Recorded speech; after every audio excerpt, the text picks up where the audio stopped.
आया इनसफिशिएंट है, वो इनसफिशिएंट है ही है। इसके अलावा जो आपको दिया जा रहा है वो भी पैसा खर्च नहीं हो रहा है, उसको भी आप खर्च नहीं कर रहे, क्योंकि पिछले 60 वर्षों में आपने इस बात की चिंता नहीं की कि ट्राइबल डेवलपमेंट कैसे होगा। आपने सिर्फ इस बात की चिंता की कि ट्राइबल का वोट कैसे मिलेगा, और आपने इस बात की चिंता की कि वो जब तक भूखे नंगे गरीब नहीं रहेगा तब तक वो हमें वोट नहीं देगा। आपने वोट की राजनीति की, और आज ये स्थिति आपके सामने है। मैं इस बात से बिल्कुल सहमत हूं कि जिसको देश के संविधान पर विश्वास नहीं है वैसे ताकतों को रोकना चाहिए। वैसे ताकतों के लिए जितना बल प्रयोग कर सकता है भारत सरकार करे, क्योंकि देश के संविधान सबके लिए है। लेकिन उपाध्यक्ष महोदय, मैं यह भी कहूंगा कि जंगलों में रहने वाले, पहाड़ों और कंदराओं में रहने वाले जो लोकेशनल बैकवर्डनेस के शिकार हैं, जिन्होंने प्रकृति के साथ जीना सीखा, प्रकृति को गले लगाए, प्रकृति के साथ जिया, वैसे लोगों के साथ आपने क्या किया? उनकी आवाज को कभी सुनने की कोशिश नहीं की। उसके अंदर जो सीने में दहकते हुए आग है उसको कभी समझने की कोशिश नहीं की। आप सिर्फ चर्चा करते। अब ऐसे लोगों को भी, वैसे लोगों के ऊपर में कार्रवाई नहीं करते, बल्कि उनके साथ आप 5 स्टार में बैठ करके चाय पीते हैं। जिनको संविधान पर भरोसा नहीं है, विश्वास नहीं, वो आपके नुमाइंदे बनकर के घूमते हैं। और जंगलों में जिसके सीने में आग है, दर्द है, कराह है, पीड़ा है, जो छटपटा रहा है अपने दर्दों से, उसको संभालने के बजाय, उसको रोकने के बजाय, इसलिए उपाध्यक्ष महोदय मैं ये कहूंगा कि भारत सरकार को इस बारे में गंभीरता से सोचना चाहिए कि वैसे जो हार्डकोर लोग हैं, जो संविधान के खिलाफ बात करते हैं, उसके ऊपर में जोरदार ढंग से कार्रवाई होना चाहिए और आदिवासियों को उग्रवादी बनने से रोकना चाहिए। उसके दहकती आग को समझने की कोशिश करना चाहिए। उपाध्यक्ष महोदय, मैं इस बात को इसलिए मैं कह रहा हूं कि आज मैं यहां पर सर्वोच्च सदन में आया हूं, सांसद के रूप में आया हूं। मैं इसके पहले विधायक था, मंत्री था, मुख्यमंत्री था, और आज संसद के रूप में आया हूं। लेकिन मुझे याद है ये बात कि मैंने अपने 4 वर्षों के आयु में अपने पिता को खोया एक आदिवासी परिवार से। एक आदिवासी परिवार का लड़का हूं। हमने मां का उस दूध को देखा है और मां की उस आंचल को देखा है जिससे संघर्ष की बुनियाद खड़ी होती है। जिस संघर्ष के बल पर आज सर्वोच्च सदन में आपके बीच में कहने का मुझे मौका भारतीय जनता पार्टी के कार्यकर्ता होने के हैसियत से आज इस सदन में मुझे प्राप्त हुआ है। इसलिए उपाध्यक्ष महोदय, हमें हकीकत को समझने की कोशिश करना चाहिए। जंगल की आवाज को, आज आप वन नीति की चर्चा करते हैं और यह बात करते हैं किसी को भी, किसी भी व्यक्ति को, जंगल में रहने वाले उनको कष्ट होगा। आज आपके पदाधिकारी कहते हैं, वनों में पदस्थापित पदाधिकारी कहते हैं कि जंगल में रहने वाले आदिवासियों को अंग्रेजों ने बसाया। अरे अंग्रेज इस देश में आए थे कि आदिवासी इस देश में आए थे? फॉरेस्ट विलेज है कहते हैं, अपमानित करते हैं। जो प्रकृति के साथ जीता है, प्रकृति के साथ मरता है, फल फूल कंद मूल खा करके जीवित रहता है, जो हमेशा प्रकृति को आलिंगन किया है, कभी भी वो अपनी आवश्यकता के ऊपर लकड़ी नहीं काटता, कभी भी वो नहीं चाहता कि मेरा जंगल बर्बाद हो। जंगलों के पेड़ में जब फल लगते हैं, सबसे पहले वो अपने आराध्य को, पेड़ पौधे को पूछते हुए अनुमति लेता है कि आपके पेड़ से हम फल खाएंगे कि नहीं, और वो पूजा करने के बाद उसकी पद्धति से, विश्वास के साथ कि आपका इस पेड़ से हम फल ले रहे हैं, तब वो ग्रहण करता है उसे। आप ये कहते हैं कि अंग्रेजों ने इन्हें बसाया? जो जंगल में पैदा हुआ है, जो जंगल में जिया है, जो जंगल में रहा है, जो जंगल का मालिक है, उसको आप कहते हैं फॉरेस्ट नीति के तहत कि फॉरेस्ट विलेज अंग्रेजों ने बसाया। उसके साथ क्रूर मजाक करना छोड़ दीजिए, और जब ये मजाक करना छोड़िएगा तो रास्ता निकलेगा। आज आप कहते हैं कि जंगल में रहने वाले, ये क्या है? ये लोकेशनल बैकवर्डनेस है। जंगल में रहना कोई पाप नहीं है, पेड़ पौधों के साथ रहना कोई पाप नहीं है। पेड़ पौधों के साथ जीना सीखिए तो ये ग्लोबल वार्मिंग जैसे समस्या पैदा नहीं होगा। ये लगातार आप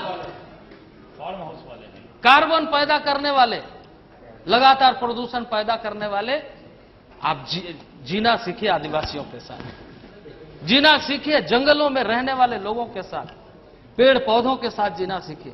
आज फॉरेस्ट एक्ट का क्या गति है? सही ढंग से इंप्लीमेंट नहीं हो पा रहा है। सही ढंग से उसको यही कहा जाता है, जब वो गांव में जाते हैं फॉरेस्ट डिपार्टमेंट ये कहता है कि ये फॉरेस्ट विलेज अंग्रेजों ने बसाया। बताइए, बड़ा आश्चर्य की बात है। जो जंगल में रहा है उसको वे कहते हैं कि आपको तो बसाया गया। इस देश में अंग्रेज शासन करने के लिए आए थे, इस देश में अंग्रेज रूल करने के लिए आए थे। वो रूलर थे, व्यापार करने के लिए आए थे, उसका वाणिज्यिक स्वार्थ था। और वैसे निरीह जनता के साथ आज भी ये व्यवहार अगर हो रहा है तो ये समझना चाहिए कि आज क्या हो रहा है। मैं आपको कुछ उदाहरण देना चाहता हूं उपाध्यक्ष महोदय। आज हमारे मंत्री जी भी जाते हैं, गृह मंत्री भी जाते हैं, सारे लोग जाते हैं, 5 स्टार होटलों में जाते हैं, कॉन्फ्रेंस करते हैं। अभी मैं कुछ दिन पहले एक ग्लोबल वार्मिंग पर एक कार्यक्रम हुआ, वहां गया, हमें भी आमंत्रित किया गया था, बहुत अच्छी बात है। लेकिन अध्यक्ष महोदय, ट्राइबल के साथ क्या हो रहा है? ट्राइबल किस तरीके से जी रहा है? मैं उदाहरण के लिए आपको बताना चाहता हूं। आज 5 स्टार होटल में एक कप चाय की कीमत कितना है? 90 रुपया कम से कम होगा, उससे ऊपर ही होगा, फिर क्वालिटी में जाएगा। लेकिन उपाध्यक्ष महोदय, आज ममता देवी नहीं है, यहां पर थी। उपाध्यक्ष महोदय, मैं आपको बताना चाहता हूं कि झारखंड में रेलवे लाइन बिछाई जा रही है और उस रेलवे लाइन की हालत क्या है। एक विडो लेडी है, एक महिला है जिसके नाम है मंगरी देवी। उसका पुश्तैनी जमीन 1 एकड़ 13 डिसमिल जो रेलवे एक्वायर कर रहा है और उनको नोटिस दिया गया है, उस 1 एकड़ 13 डिसमिल के एवज में कि आपका खाता नंबर 45 मौजा चिट्टो, रकबा 1 एकड़ 13 डिसमिल, उसका कुर्सीनामा है और आपको मुआवजा दिया जा रहा है 1 एकड़ 13 डिसमिल के एवज में 1848 रुपया। 1848 रुपया मुआवजा दिया जा रहा है। तो पर डिसमिल उस जमीन का कॉस्ट क्या है?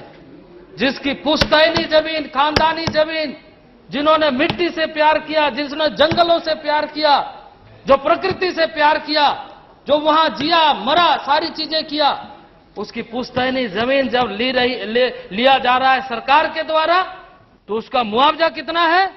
पर डिसमिल 16 रुपया। एक कप चाय पिला दीजिए उसमें। यह कीमत है आदिवासी जमीनों की।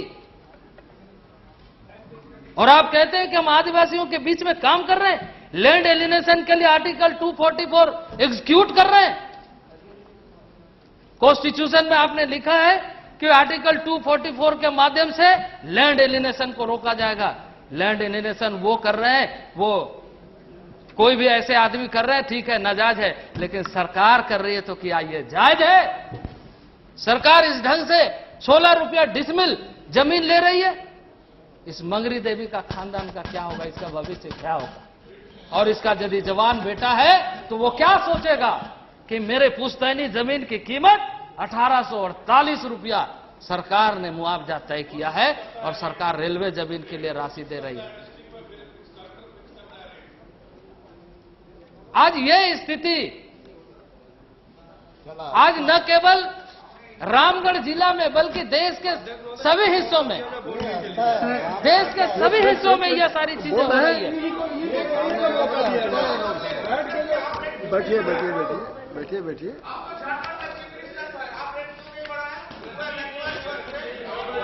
बैठ जाइए, कृपया बैठ जाइए। रिकॉर्ड बनाया जाएगा उसे, और किसी का रिकॉर्ड बनाया जाएगा एक्सेप्ट अर्जुन मुंडा।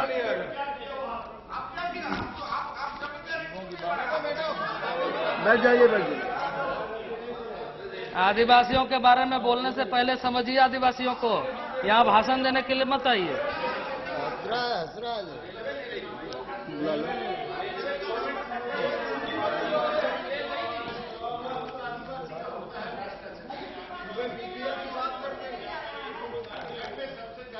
अध्यक्ष महोदय, मैं कुछ सच्ची और कड़वी बातें आपके सामने इसलिए रखने का प्रयास कर रहा हूं कि देश में आज बहुत भारी पैमाने पर खास करके इन वर्गों में असंतोष है। इन वर्गों में असंतोष है, और जिसके वजह से आज मैं उस दिन सुन रहा था, गृह मंत्री बहुत अच्छे तरीके से सारी बातों को रख रहे थे और ये कह रहे थे कि आज डेवलपमेंट का कार्य बंद है। वास्तव में बंद है, कई जगहों में नहीं हो पा रहा है, लेकिन जब चालू था उस समय क्यों नहीं किया? 60 वर्षों तक यह अवसर क्या आपको नहीं मिला था? 60 वर्षों तक आपने जब शासन किया और उस तक नहीं पहुंचे, पहले तो वो दरवाजा खोल करके आपका स्वागत कर रहा था। अब उनको भड़काया लोगों ने, आपके बुद्धिजीवी लोगों ने, आपके ऐसे लोगों ने भड़काया जो आपके साथ बैठ के चाय पीते हैं, आपके साथ कॉन्फ्रेंस करते हैं, आइडियोलॉजिकल डिस्कस करते हैं, और जिसको आप बढ़ावा देते हैं। इसलिए कई बार चर्चा होती है कि कौन किसको किसका समर्थन कर रहा है, और तब यह स्थिति सामने आती है कि अब उसको किसी भी तरीके से ये चर्चा में नहीं आए इसकी कोशिश करते हैं। तो वैसे जो बुद्धिजीवी जिन लोगों के द्वारा आदिवासियों को भड़काया जा रहा है, सबसे पहले उस पर कार्रवाई करिए, वैसे लोगों को करिए। तो आदिवासी सच्चे लड़ाकू हैं।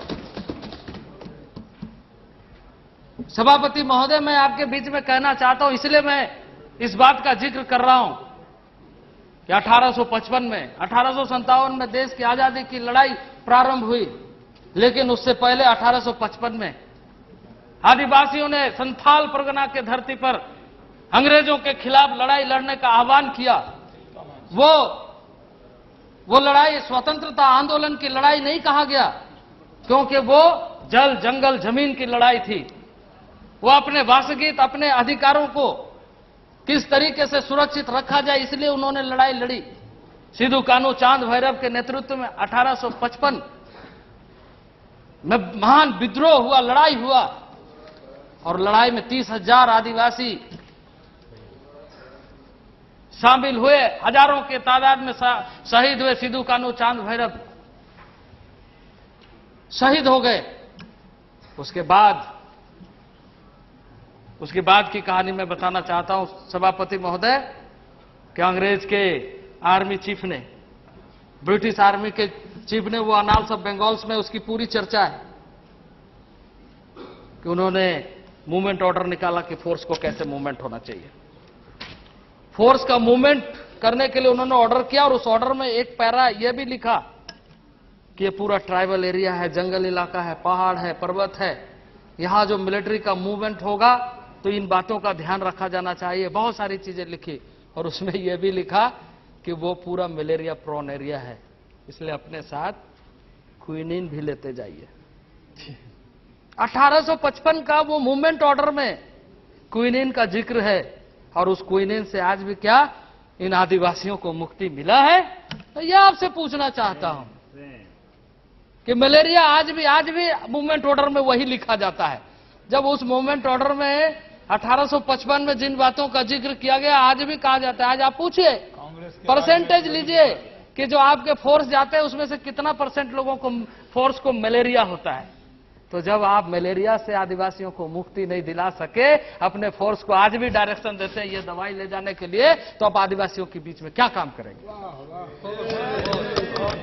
किस तरह का काम करेंगे? आप अपने लिए तो दवा ले जाने की बात करते हैं, उन तक दवा कैसे पहुंचेगी, वो कैसे समाप्त होगा, जंगलों में जो मलेरिया फैली है वो कैसे खत्म होगा, उसका क्या योजना है आपके पास? आप संवैधानिक आउटकम की चर्चा करते हैं।